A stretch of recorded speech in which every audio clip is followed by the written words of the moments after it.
E esta sexta-feira também foi marcada pela volta da propaganda eleitoral gratuita no rádio e na TV. Nos vídeos de estreia, Lula do PT e Jair Bolsonaro do PL destacaram os apoios que receberam para o segundo turno. E um dos destaques dessa primeira semana de campanha é a troca de acusações entre os candidatos. Vamos acompanhar. Esse é o Brasil que nós queremos para nós? Se vocês botarem um pinguço para dirigir o Brasil, um cara sem qualquer responsabilidade, que tem um rastro de corrupção, um rastro de deboche para com a família brasileira, de ataques a padres, a pastores, de ataque às Forças Armadas, de ataque aos policiais. Vocês acham que vai dar certo? Leonardo Grandini, Jair Bolsonaro subiu o tom, visivelmente irritado, chamou Lula de pinguço. Enfim, ele mudou um pouco a maneira como ele se refere ao adversário. Trata-se de uma estratégia de campanha, back to the roots, voltando às origens, ou você acha que faz parte do jogo e é isso que as pessoas esperam no Jair Bolsonaro?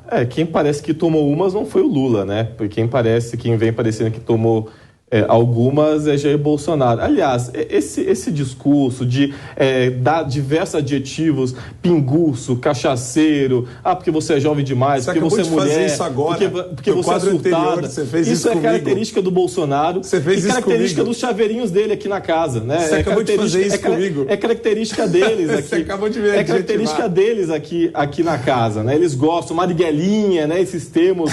Ele não deve nem conhecer a história do Marighella, da Luiz Nunes, que foi motorista Marighella, a história, só porque são pessoas que realmente desconhecem, não leem, né? Falta leitura. Agora, Jair Bolsonaro, mais uma vez, demonstra que é uma pessoa que não está à altura de ocupar o cargo de presidente da República Federativa do Brasil por questões de decoro, por questões de elegância, por questões de educação e mais do que isso, por questões legais, porque muitas vezes ele passa da mera falta de educação, da mera falta de respeito e começa a criar tensões institucionais quando chama ministro do Supremo Tribunal Federal de vagabundo, de canalha, de filho da reticências, né? E ele começa a criar uma série de confusões que acabam prejudicando e fragilizando não só a relação do Brasil com as instituições, com outros países, mas a relação de uma série de entidades que acabam saindo extremamente prejudicadas, né? Uma série de investimentos que deixam de ser feitos no Brasil. Agora, essa semana mesmo,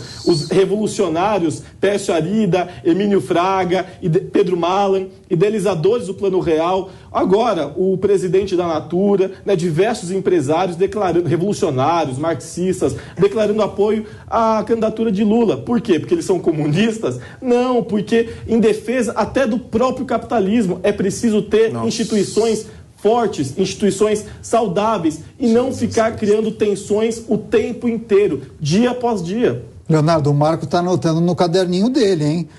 Antes disso, Marco, de loucura aqui. Em coletiva com Simone Tebet, o candidato do PT Lula comentou as críticas de Jair Bolsonaro. Vamos acompanhar. Nós não estamos diante de um adversário qualquer. Nós não estamos lutando contra um político normal, daquele que a gente estava habituado a combater. E você já participou de muitas eleições. Nós estamos diante de um homem sem alma, sem coração. Hoje me parece que ele deu uma entrevista desastrosa outra vez. Daquelas que ele gosta de fazer agressiva. E, sinceramente, Simone, eu não vou responder o jogo rasteiro do Bolsonaro. Marco Antônio Costa, Lula disse: nós estamos diante de uma pessoa sem alma e sem coração, se referindo ao adversário Jair Bolsonaro. Ele não vai fazer o jogo rasteiro. É o equivalente ao xingar, ofender o Leonardo, falar que ele é um desalmado, mas que eu não vou entrar na provocação dele. A gente percebe isso, acho que ninguém mais cai nessa fabricação de imagem aí do Lula, até porque a gente acabou de discutir, debater o palanque eleitoral que ele estava lá participando, falando que o Brasil, o governo brasileiro nunca se preocupou com a educação, tendo um lapso de memória maravilhoso, esquecendo que ele já foi presidente reeleito e também elegeu a Dilma e também reelegeu a Dilma. Então, quer dizer, quando você percebe que a pessoa se contradiz visceralmente com relação ao discurso, é aí que você nota uma falha de caráter. Então, quando a contradição é tão absurda, é escancarada, você fala, opa, peraí, tem alguma coisa de errada com essa pessoa.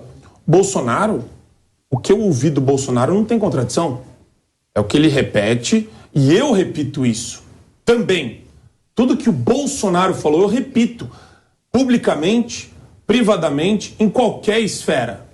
Porque é a verdade. Mas quando ele sobe o tom, ele está acenando para quem? Para sua base? Quando ele sobe o tom, ele está assinando para todos os brasileiros que enxergam uma imoralidade à possível reeleição do Lula, inclusive pelo PT.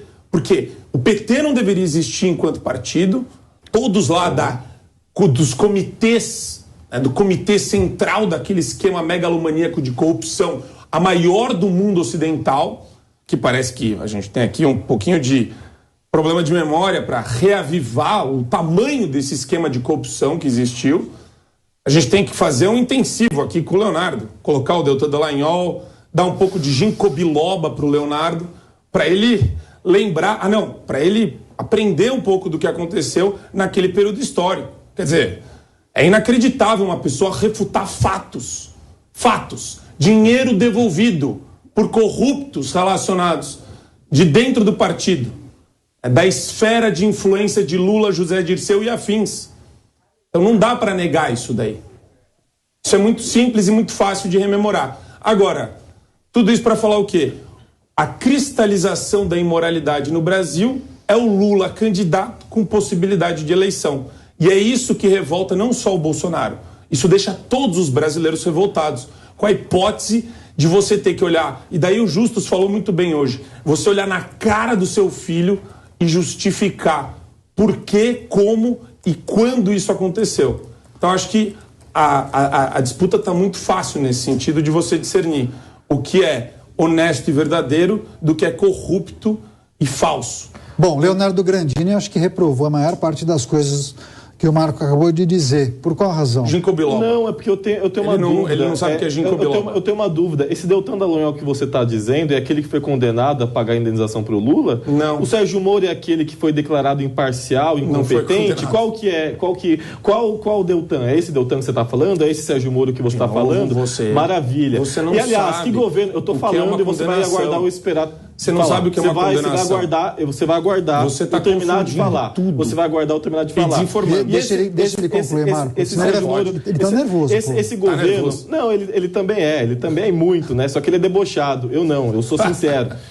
Esse governo é repleto de corrupção. É aquele em que teve condenados do PL, do partido de Jair Bolsonaro, inclusive Valdemar Costa Neto, ex-presidiário e chefe de Jair Bolsonaro, presidente do partido de Jair Bolsonaro.